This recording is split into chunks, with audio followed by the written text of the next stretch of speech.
Hello mga langga! Welcome again to my mini vlog. Charot mga langga!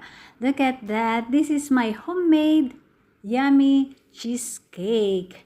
Ayan po ang aking ginawa nung aming anniversary ni Mister. Dahil po talagang paborito namin ang cheesecake. Siyempre may pa-cheesecake tayo dahil anniversary. Ayaw naman po niyang kumain ng dessert sa labas mga langga. After namin mag-dinner, yan po, ang aming kinain pag-uwi namin sa bahay. Siyempre, kailangan may pa-dessert ang mga first son, charot.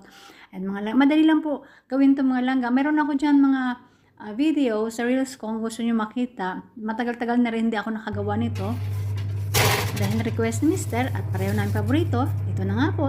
Niluto ko na or binake ko na ang aming favorite yummy cheesecake. Ayan. Saluhan nyo po kami mga langga. Thank you all guys for watching. See you. Bye.